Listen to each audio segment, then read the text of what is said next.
నమస్కారం ASN news కి స్వాగతం. అద్దంకిలో ట్రాఫిక్ సమస్య తీవ్రంగా మారింది. ట్రాఫిక్ సమస్య వల్ల వాహనదారులు, పాదచారులు తీవ్రంగా ఇబ్బందులు పడుతున్నారు.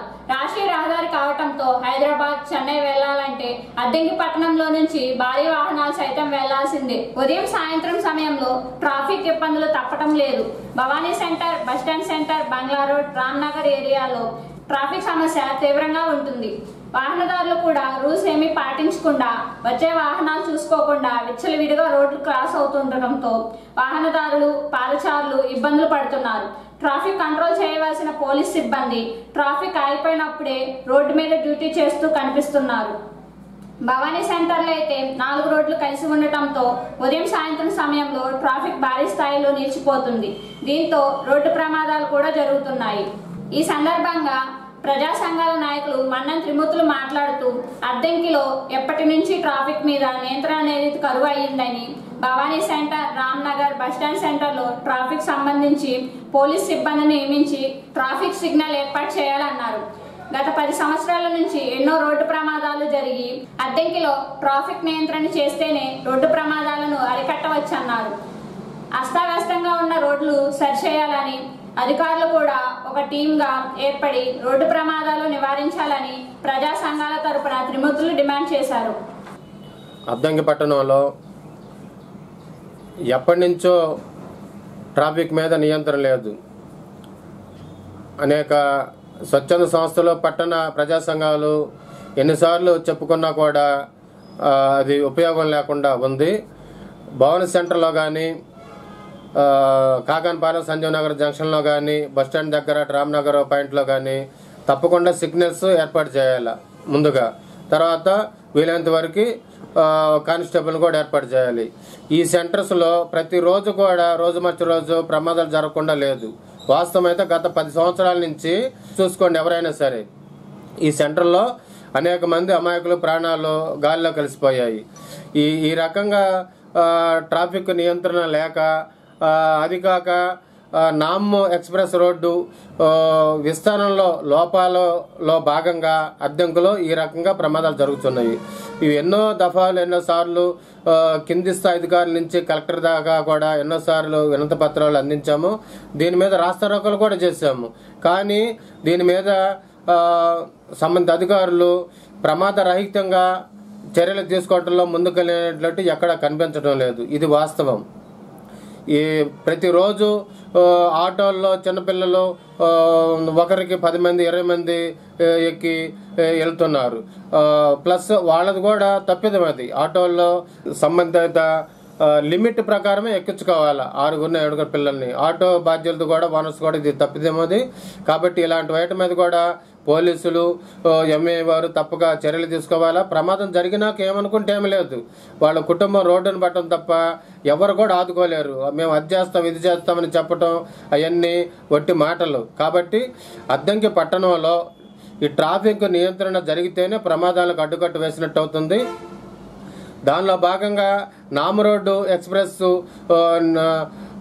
అవకతవలతో కూడిన రోడ్డు నిర్మాణ పనులు వెంటనే పూర్తి చేసి ఇక్కడ కానీ, గోపాలపురం దగ్గర కానీ పూర్తి చేయాలి.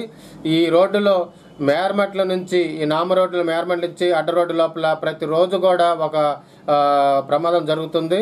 ప్రతిరోజు కూడా కనీసం రోజు మార్చి రోజైనా అమాయకులు బలైపోతున్నారు. ఇప్పటికైనా కూడా స్థానిక పోలీసు, అట్లాగే ఎంఆర్ఓ గారు, కమిషనర్ గారు వీళ్ళందరూ కూడా సంయుక్త ఆధ్వర్యంలో ఒక కమిటీ వేసుకొని ప్రమాదరహితంగా త్వరితగతిన చర్యలు చేపట్టాలని అద్దంకి పట్టణ ప్రజా సంఘాలు డిమాండ్ చేస్తున్నాయి.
కోర్సుపాడు మండలం తిమ్మనపాలెంలో 150 సంవత్సరాల మర్రి చెట్టు మహావృక్షంగా నీడనిస్తూ తమకు ఆహ్లాదాన్ని కలిగిస్తుందని గ్రామస్తులు చెప్తున్నారు.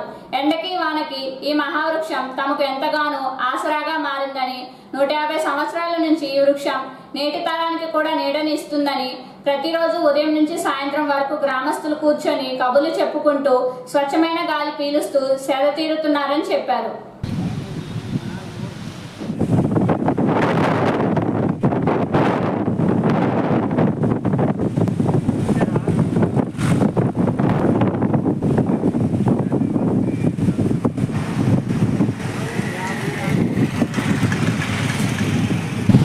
తిమ్మనపాలెం చెట్టు మాకు తెలియదు. దాదాపు మాకు 70 ఉంటాయి.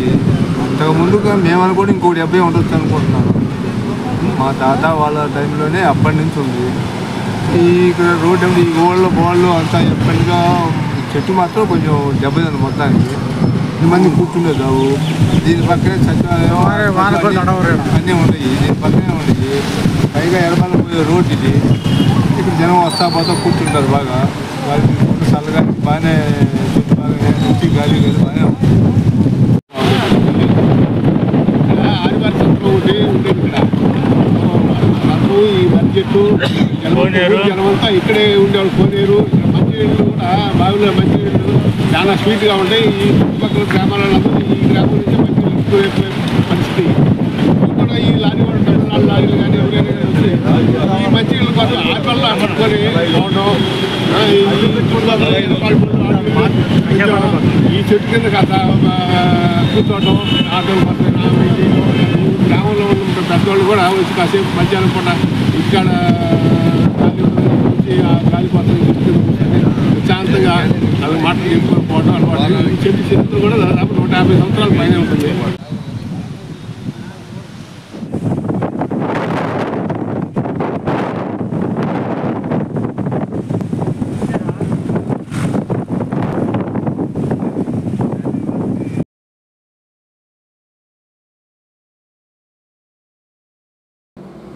పిడుగుపాటు 8 గొర్రెలు మృతి చెందాయి. అద్దంకి మండలంలోని మణికేశ్వరం సమీపంలో పొలాలలోకి కోర్సుపాడు మండలం అనమనమూరుకు చెందిన చెన్నుపాటి సుబ్బారావు తన గొర్రెలను మేత కోసం తీసుకువెళ్లారు. శనివారం రాత్రి కురిసిన వర్షం సమయంలో పిడుగులు పడి సుమారు 1,50,000 రూపాయలు విలువ కలిగిన 8 గొర్రెలు మృతి చెందాయి. పిడుగుపడ్డ సమయంలో గొర్రెల మందకు కొంచెం దూరంలో వేప చెట్టు కింద సుబ్బారావు ఎడమ చేయి కూడా నొప్పి జాలు వచ్చినట్లు తెలిపారు.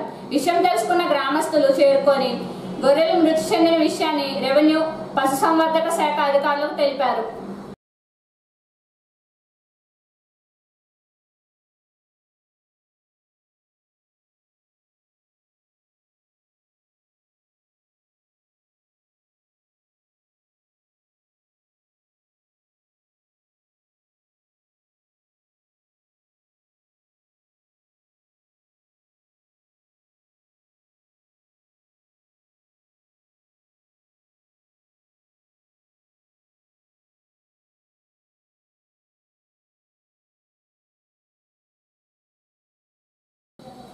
జానపద కళాపీఠం ఆధ్వర్యంలో రచయిత, చారిత్ర పరిశోధకులు జ్యోతి చంద్రమౌళి రచించిన సూక్తి సుధల ఖండకావ్యం ఆవిష్కరణ సోమవారం మధ్యాహ్నం శ్రీ ప్రకాశం బారుల ఉన్నత పాఠశాల ఆవరణలో జరుగుతుందని పుస్తక రచయిత జ్యోతి చంద్రమౌళి తెలిపారు. ఈ కావ్యాన్ని మద్రాస్ యూనివర్సిటీ తెలుగు శాఖాధిపతులు విస్తాలి శంకర్రావు ఆవిష్కరణ చేస్తారని చెప్పారు. కావున అద్దంకిలో ఉన్న కవులు, రచయితలు, కళాకారులు హాజరై జయప్రదం చేయాలని చంద్రమౌళి పిలుపునిచ్చారు.